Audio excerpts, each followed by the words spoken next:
Hi boys and girls, we are starting our next chapter today. Where we left off, Augie was getting picked up from his camping trip. Mom and I didn't talk much the whole walk home, and when we got to the front stoop, I automatically looked in the front bay window because I forgot for a second that Daisy wasn't going to be there like always.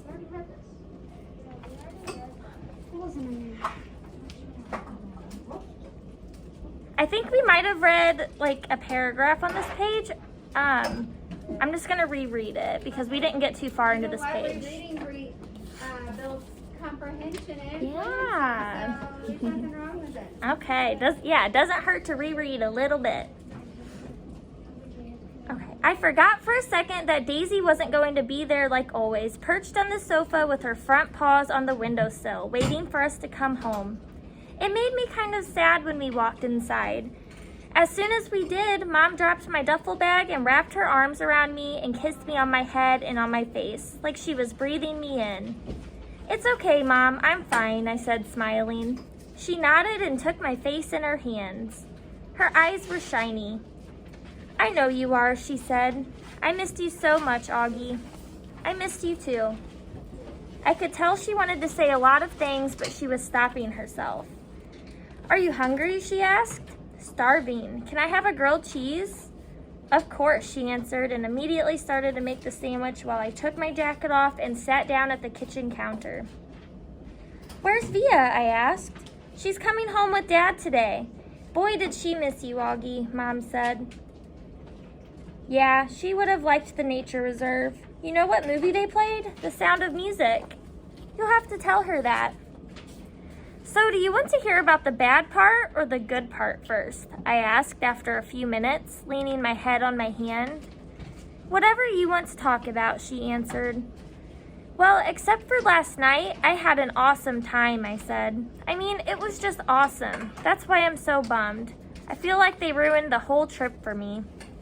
"No, sweetie, don't let them do that to you. You were there for more than 48 hours, and that awful part lasted 1 hour. Don't let them take that away from you, okay?" "I know," I nodded. "Did Mr. Tushman tell you about the hearing aids?" "Yes, he called us this morning." "Was Dad mad? Because they're so expensive?" "Oh my gosh, of course not, Augie. He just wanted to know that you were all right. That's all that matters to us. And that you don't lose those thugs. Oh, and that you don't let those thugs ruin your trip." I kind of laughed at the way she said the word thugs. "What?" she asked. "Thugs," I teased her. "That's kind of an old-fashioned word." "Okay, jerks, morons, imbeciles," she said, flipping over the sandwich in the pan. "Cretinos, as my mother would have said. Whatever you want to call them. If I saw them on the street, I would..." She shook her head. "They were pretty big, Mom," I smiled. "7th graders, I think." She shook her head. "7th graders? Mr. Tushman didn't tell us that. Oh my goodness." Did he tell you how Jack stood up for me?" I said. "And Amos was like, bam, he rammed right into the leader. They both crashed to the ground, like in a real fight. It was pretty awesome. Amos's lip was bleeding and everything. He told us there was a fight, but," she said, looking at me with eyebrows raised, I'm just so grateful you and Amos and Jack are fine. When I think about what could have happened," she trailed off, flipping the grilled cheese again. "My Montauk hoodie got totally shredded." "Well, that can be replaced," she answered. She lifted the grilled cheese onto a plate and put the plate in front of me on the counter. "Milk or white grape juice?" "Chocolate milk, please." I started devouring the sandwich. "Oh, can you do it that special way you make it with the froth?" "How did you and Jack end up at the edge of the woods in the first place?" she said, pouring the milk into a tall glass. "Jack had to go to the bathroom," I answered, my mouth full. As I was talking, she spooned in the chocolate powder and started rolling a small whisk between her palms really fast. But there was a huge line, and he didn't want to wait. So we went towards the woods to pee. She looked up at me while she was whisking. I know she was thinking we shouldn't have done that. The chocolate milk in the glass now had a 2-inch froth on top. "That looks good, Mom. Thanks." And then what happened, she said, putting the glass in front of me. I took a long drink of the chocolate milk. Is it okay if we don't talk about it anymore right now? Oh, okay. I promise I'll tell you all about it later when Dad and Via come home. I'll tell you all every detail. I just don't want to have to tell the whole story over and over, you know? Absolutely. I finished my sandwich in 2 more bites and gulped down the chocolate milk. Wow, you practically inhaled that sandwich. Do you want another one? I shook my head and wiped my mouth with the back of my hand. Mom, am I always going to have to worry about jerks like that? I asked. Like, when I grow up, is it always going to be like this? She didn't answer right away, but took my plate and glass and put them in the sink and rinsed them with water. There are always going to be jerks in the world, Augie, she said, looking at me. But I really believe, and Daddy really believes, that there are more good people on this earth than bad people. And the good people watch out for each other and take care of each other. Just like Jack was there for you, and Amos, and those other kids. Oh yeah, Miles and Henry, I answered. They were awesome too. It's weird because Miles and Henry haven't been really nice to me at all during the year. Sometimes people surprise us, she said, rubbing the top of my head. I guess. Want another glass of chocolate milk? No, I'm good. Thanks, Mom. Actually, I'm kind of tired. I didn't sleep too good last night. You should take a nap. Thanks for leaving me Babu, by the way. You got my note? She smiled. I slept with him both nights. She was about to say something else when her cell phone rang, and she answered. She started beaming as she listened. Oh my goodness, really? What kind? She said excitedly. Yep, he's right here. He was about to take a nap. Want to say hi? Oh, okay, see you in 2 minutes. She clicked it off. That was Daddy, she said excitedly. He and Via are just down the block. He's not at work, I said. He left early because he couldn't wait to see you, she said, so don't take a nap quite yet. 5 seconds later, Dad and Via came through the door. I ran into Dad's arms and he picked me up and spun me around and kissed me. He didn't let me go for a full minute until I said, Dad, it's okay. And then it was Via's turn, and she kissed me all over like she used to do when I was little.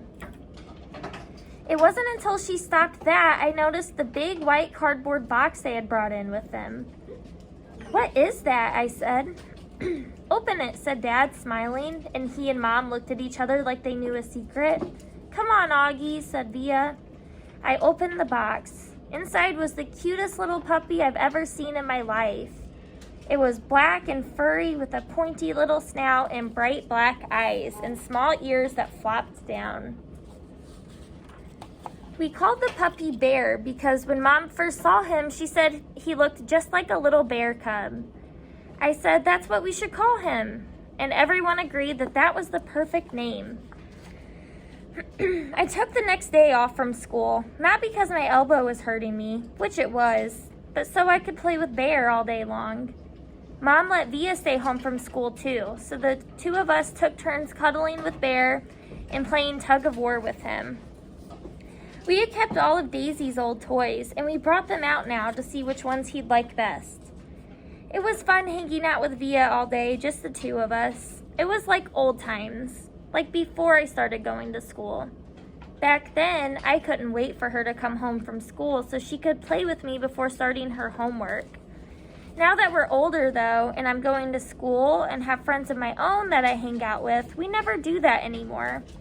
So it was nice hanging out with her, laughing, and playing.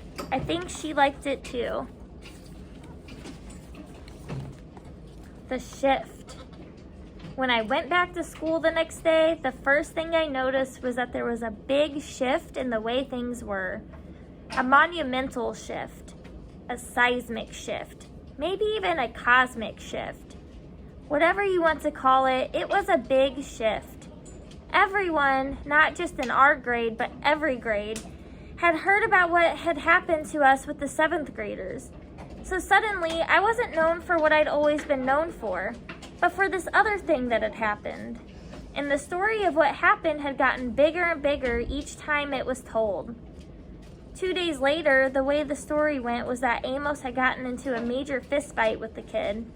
And Miles and Henry and Jack had thrown some punches at the other guys, too. And the escape across the field became the whole long adventure through a cornfield maze and into the deep, dark woods.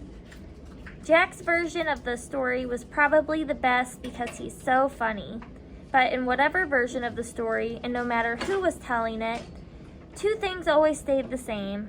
I got picked on because of my face, and Jack defended me. And those guys, Amos, Henry, and Miles, protected me.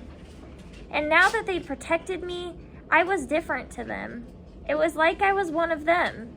They all called me little dude now, even the jocks. These big dudes I barely even knew before would knuckle punch me in the hallways now.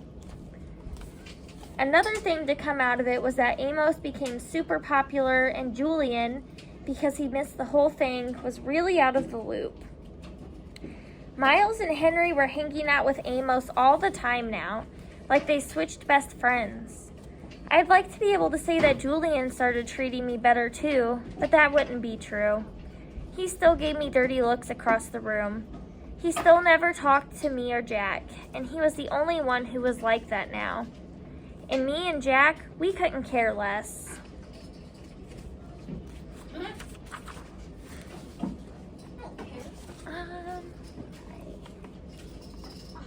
The day before the last day of school, Mr. Tushman called me into his office to tell me they had found out the names of the 7th graders from the nature retreat. He read off a bunch of names that didn't mean anything to me, and then he said the last name, Edward Johnson. I nodded. You recognize the name? He said. They called him Eddie. Right, well they found this in Edward's locker. He handed me what was left of my hearing aid headband. The right piece was completely gone and the left one was mangled. The band that connected the two, the Lobot part, was bent down the middle. His school wants to know if you want to press charges, said Mr. Tushman. I looked at my hearing aid. No, I don't think so, I shrugged. I'm being fitted for new ones anyway. Well, why don't you talk about it with your parents tonight? I'll call your mom tomorrow to talk about it with her, too. Would they go to jail? I asked. No, not jail. But they'd probably go to juvie court, and maybe they'll learn a lesson that way. Trust me, that Eddie kid is not learning any lessons, I joked. He sat down behind his desk. Augie, why don't you sit down a second, he said. I sat down. All the things on his desk were the same as when I first walked into his office last summer. The same mirrored cube, the same little globe floating in the air. That felt like ages ago. Hard to believe this year's almost over, huh? He said, almost like he was reading my mind. Yeah. Has it been a good year for you, Augie? Has it been okay? Yeah, it's been good, I nodded. I know academically it's been a great year for you. You're one of our top students. Congrats on the high honor roll. Thanks, yeah, that's cool. But I know it's had its share of ups and downs, he said, raising his eyebrows. Certainly that night at the nature reserve was one of the low points. Yeah, I nodded, but it was also kind of good, too. In what way? Well, you know how people stood up for me and stuff? That was pretty wonderful, he said, smiling. Yeah, I know in school things got a little hairy with Julian at times. I have to admit, he surprised me with that one. You know about that stuff? I asked him. Middle school directors have a way of knowing about a lot of stuff. Do you have, like, secret security cameras in the hallways, I joked? And microphones everywhere, he laughed. No, seriously. He laughed again. No, not seriously. Oh. But teachers know more than kids think, Augie. I wish you and Jack had come to me about the mean notes that were left in your lockers. How do you know about that? I said. I'm telling you, middle school directors know all. It wasn't that big a deal, I answered, and he wrote notes too. He smiled. I don't know if it's public yet, he said, though it will be soon anyway. But Julian Albans is not coming back to Beecher Prep next year. What? I said. I honestly couldn't hide how surprised I was. His parents don't think Beecher Prep is a good fit for him, Mr. Tushman continued, raising his shoulders. Wow, that's big news, I said. Yeah, I thought you should know. Then suddenly I noticed that the pumpkin portrait that used to be behind his desk was gone, and my drawing, my self-portrait as an animal that I drew for the New Year art show, was now framed and hanging behind his desk.